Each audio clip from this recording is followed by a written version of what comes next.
Why is Bigfoot feared by so many Oregonians? Tonight, we're going to look at some terrifying user-submitted stories from those who have experienced seeing something they can't explain firsthand in the woods. And be sure to stick around for the very last story, story number 5, because it is by far the craziest and scariest of all these. In this first story, the eyewitness and their teenage sons and them were camping in a dispersed site off of NF 3210. These first 4 stories take place in Umatilla County, Oregon. And our first story has our main eyewitness and their sons driving in a dispersed site off of NF 3102 for a few days.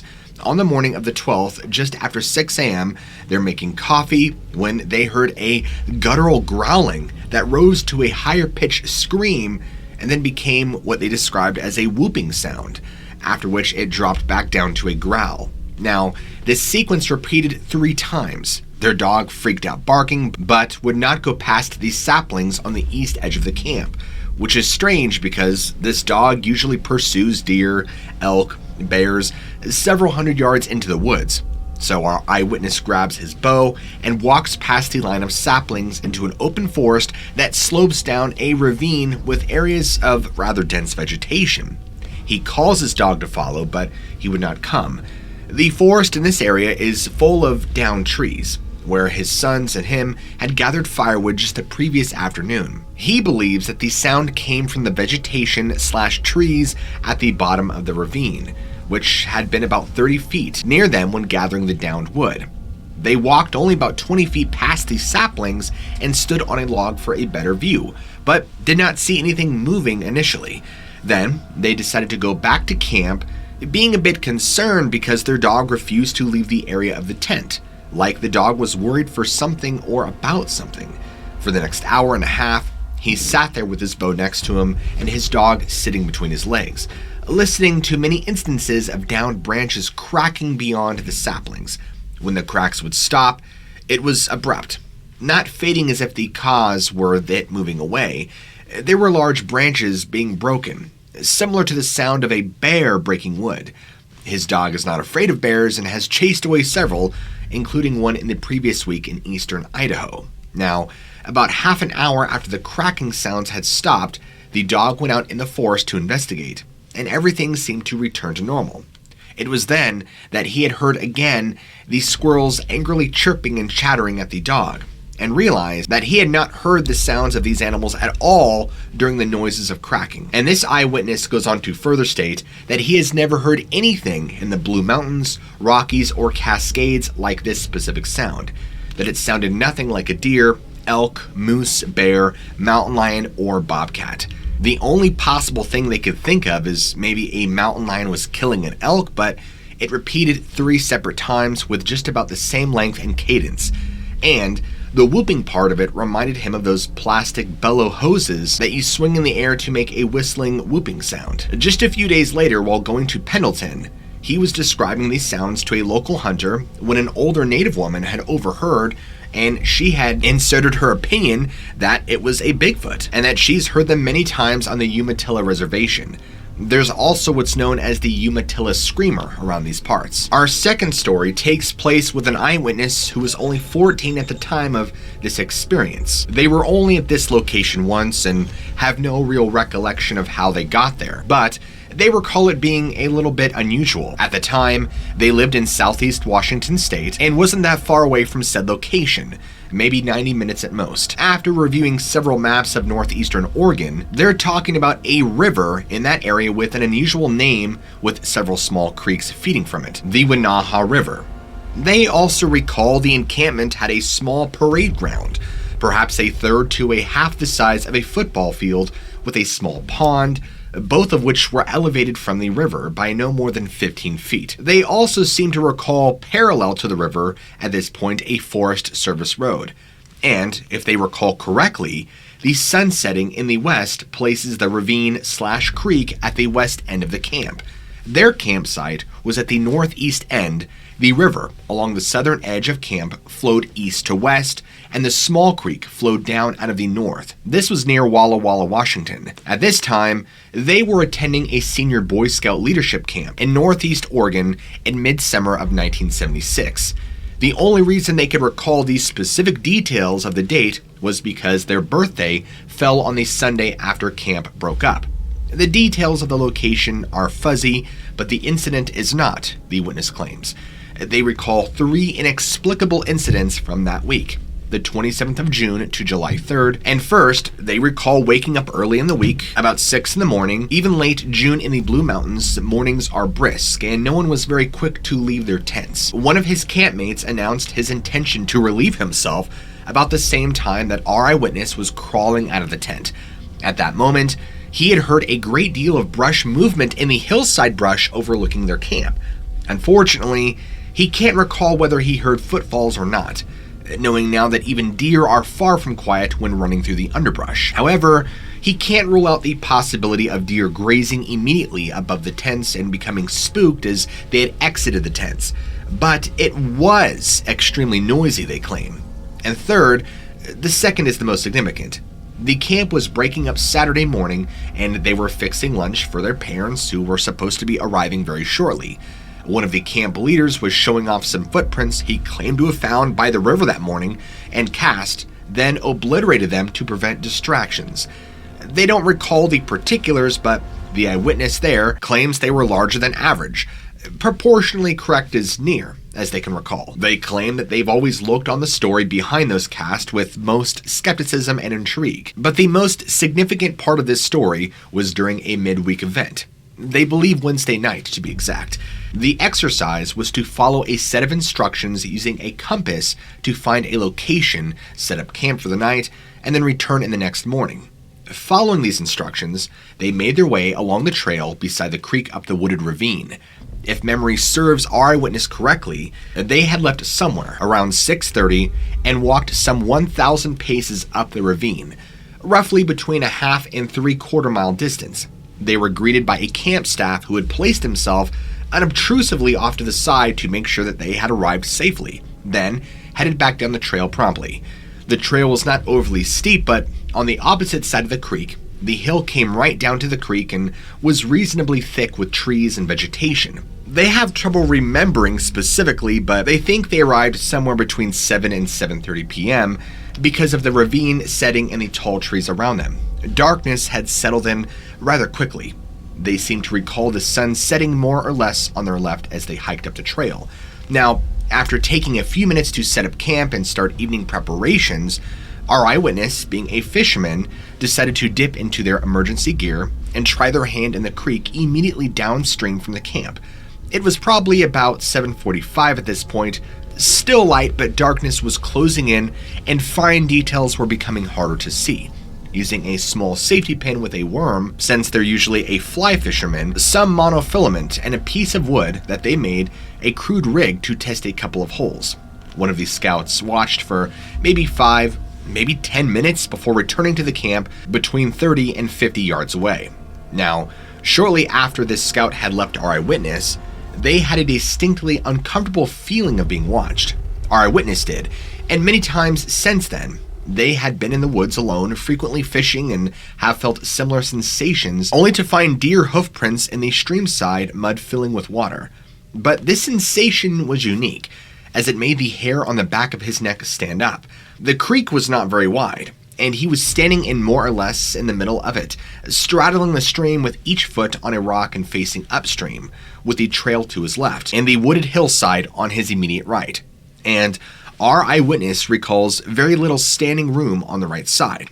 He hesitated for a moment or two, then turned around to his right, and they have no explanation or recollection why they turned in that direction.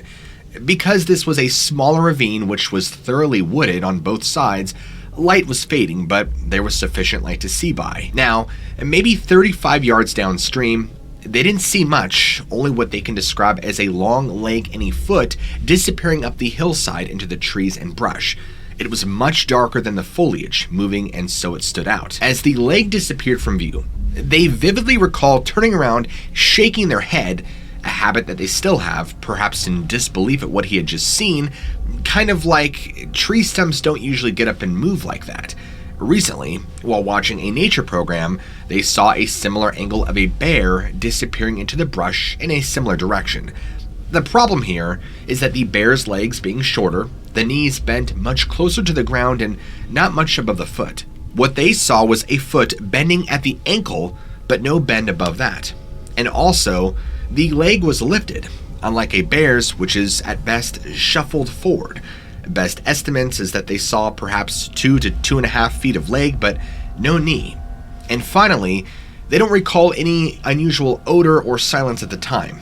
And there's one other lighter note that they learned later that night, that eyelashes on the nylon inner lining of a down mummy bag sound a lot like crunching leaves but without the footfalls. Needless to say, it took them a while to fall asleep that night, and they're not aware of any further incidents from this camp at this time, since there are no other witnesses that they were aware of. As usual, this isn't the kind of event that is openly discussed, and they kept this to themselves, not mentioning it to anybody at the time, only what they have read. Our eyewitness is still very aware of the local Sasquatch/Bigfoot activity history in the Blue Mountain region. Our third story takes us to the year 2002 on December 21st, right as the beginning of winter strikes. This eyewitness was returning to their home in Kennewick, Washington, after delivering Christmas gifts to relatives in southern Idaho. It was early evening, probably around 5:45 p.m.-ish, and they were driving in the westbound lanes of I-84. They had encountered a heavy, thick fog at the top of what is locally known as Cabbage Hill. It also began to snow. The roadway was snow-covered and slick, and traffic was moving quite slowly, about 20 to 30 miles an hour. And trucks were moving especially slow due to the steep roadway, poor visibility, and slicker roads. And so traffic naturally was backing up. There were 5 to 6 vehicles, including our eyewitnesses, traveling as a group, with 2 to 3 in the left lane and 2 to 3 in the right. The westbound lanes make a sharp turn to the right, straighten, steepen their grade, and go through a cut in the hillside, and make a turn to the left, crossing Padawa Creek. This was in the vicinity of mile marker 222. There is a guardrail alongside of the exposed side of the westbound lanes when they are not protected by embankments. As they were driving on the straight section between the curves, they could see the brake lights of the vehicles in front of them, and the red would glow from them brighter.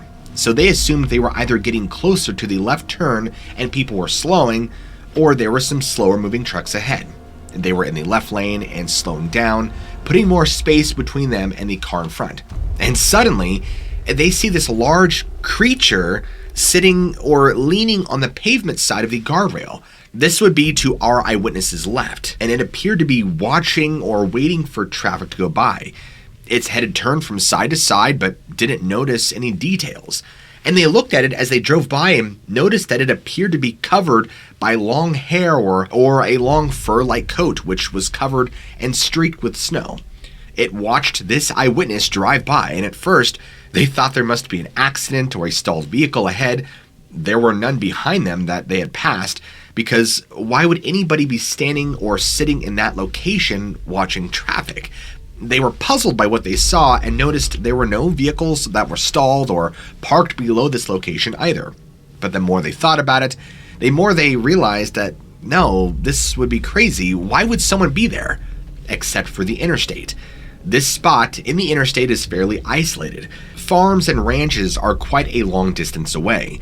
The terrain is very steep and rugged. The weather was quite cold and damp and just generally inhospitable. If this was a person stranded or even seeking help, it did nothing to attract attention or get someone to stop.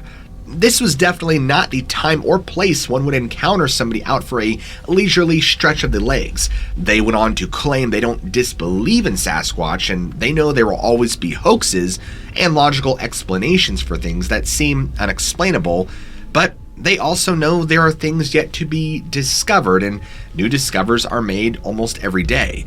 The more they thought about this and began trying to explain it and rationalize it, the more they began to think that maybe they did see something.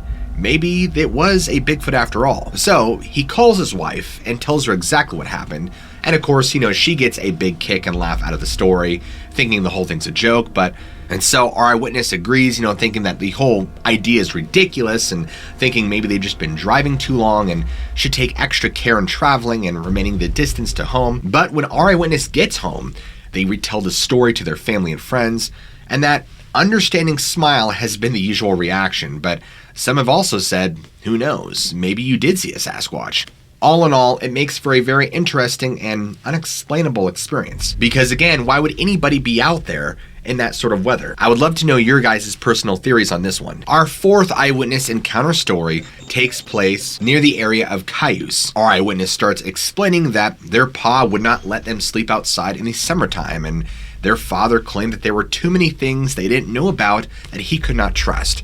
So, at the time of our eyewitness being a kid, they would always wander around but would respectfully obey. Well, onwards to a few years ago, when our eyewitness was now an adult, it was during the Pendleton Roundup, and they were getting home very late in the morning, probably about 3 a.m.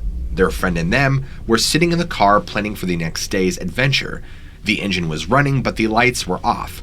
And after several moments of planning and laughing around, they were finally ready to head into the house. There are no lights around the house, and no moon, so it was pretty dark out there. Now, our eyewitness's friend had turned his headlights on so he could see his way to the front door, as an act of courtesy.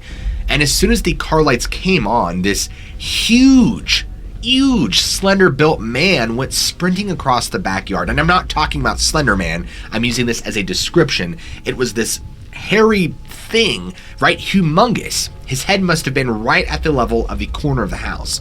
And he ran so fast that our eyewitness's mind wasn't sure what his eyes had seen or what they thought they had seen. And so he asked his friend, did you see that? And of course, his friend, was occupied with hysteria, so of course he missed it. And trying his best to shrug it off, he says goodnight and just goes on in the house. And he keeps playing that scene over and over again in his mind. The big guy that he saw was so fast, like 40 yards clearing before he could even blink. His legs didn't even seem to stretch out straight like people do. His head seemed to be sitting right on top of his shoulders, unmoving, no visible neck that he could remember. And he was a darker color brown, the hair covering his body that appeared to be short, and that's all he can really remember of that night. The ground there is dry and compact, so no prints were found. They remember it was quiet, so when they got out of the vehicle, there's no dogs barking, and they were all curled up inside the back porch. There was one Rottweiler, one Chow, one Yellow Lab mix, and one mixed mutt. The dogs whimpered as of course he neared them, which was unusual, and he had heard someone walking around the house in the early morning hours. But his family remembers hearing grunts sometimes, or whispering, or things running through the fields. During hide and seek one night, a niece of his was up in a tree, and she looked to another tree, and supposedly somebody was sitting up there looking at her. And she thought it was her brother, so remained. She and the other watched everybody run past them and around the house.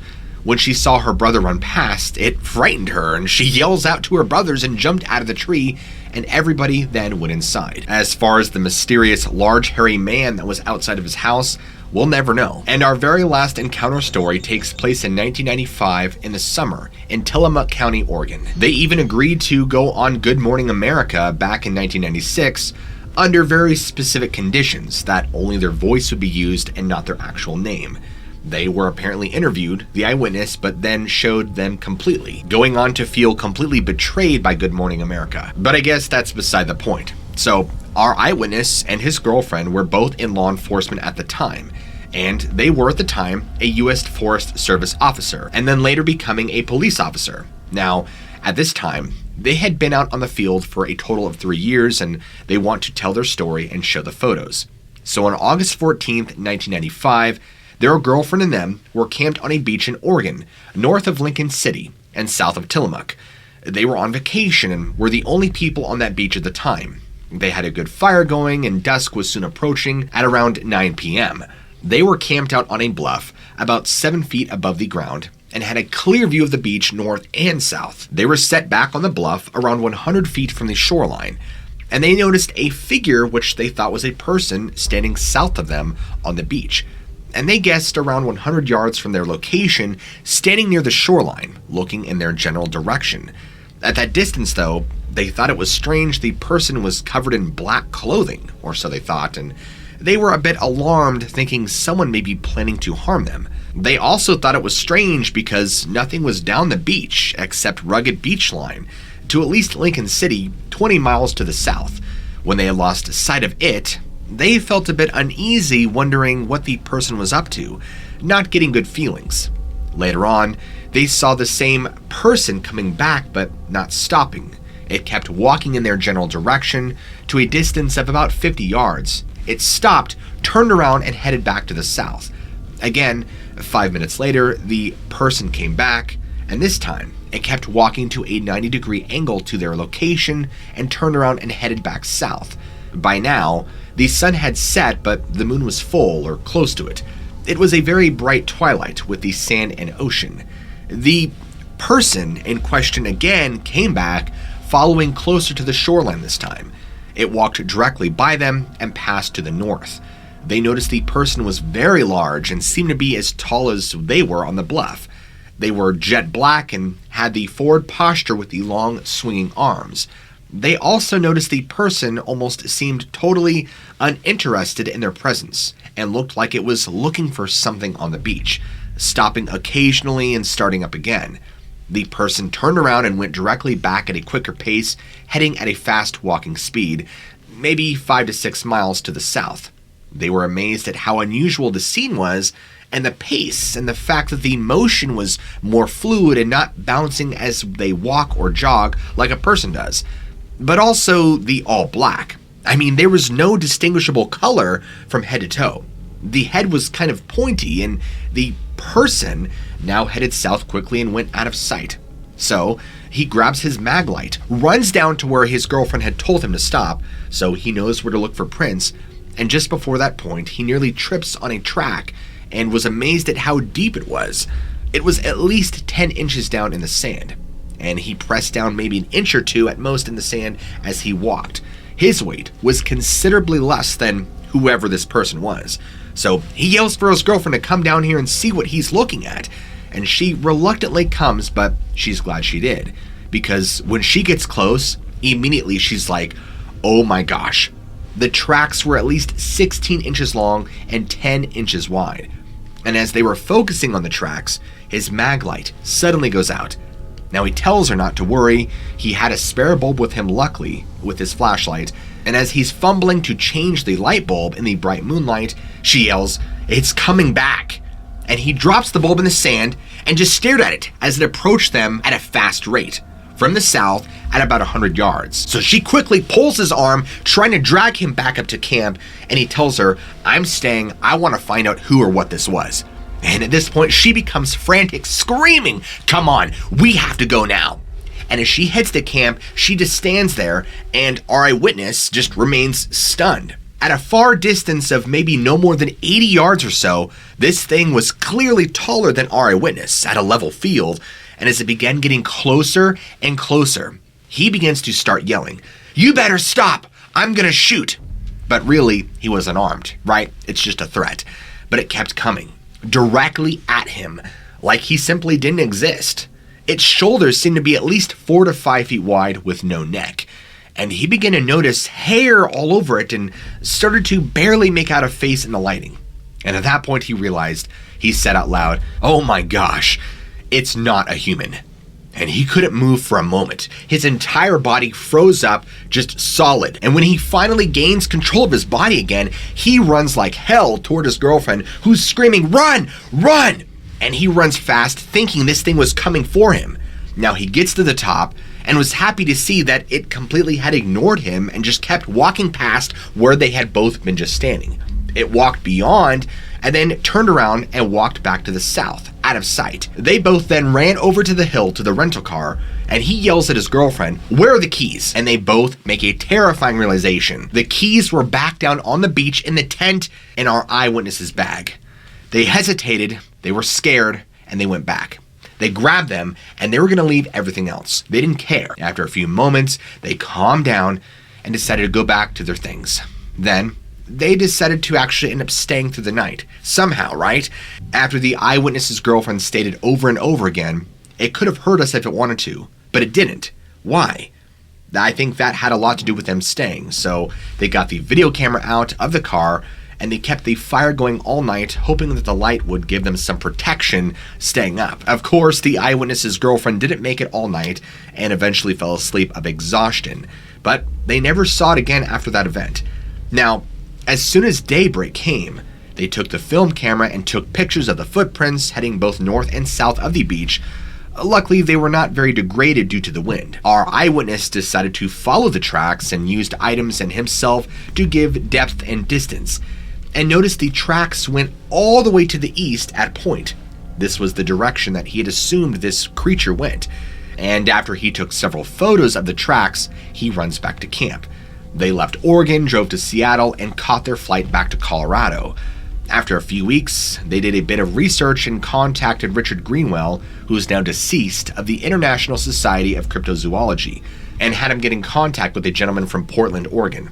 Now, since that time in 1996, they have been back to this area a few times to look around, but this encounter will forever stay with them as it has scared them. If you enjoyed tonight's episode, be sure to go ahead and smack that like button, leave a comment down below, and if you're new to the channel, be sure to go ahead and hit the subscribe button, keep your notifications turned on, so that way YouTube will let you know every time I release a great new video. And keep your eyes peeled as I release a bunch of new crazy videos, from Bigfoot and Dogman encounters to skinwalkers and wendigos and all sorts of strange, supernatural, mysterious happenings all over the world. Thank you everybody for hanging out with me on this crazy journey. I love you all, keep an open mind, and I'll see you guys in the very next video.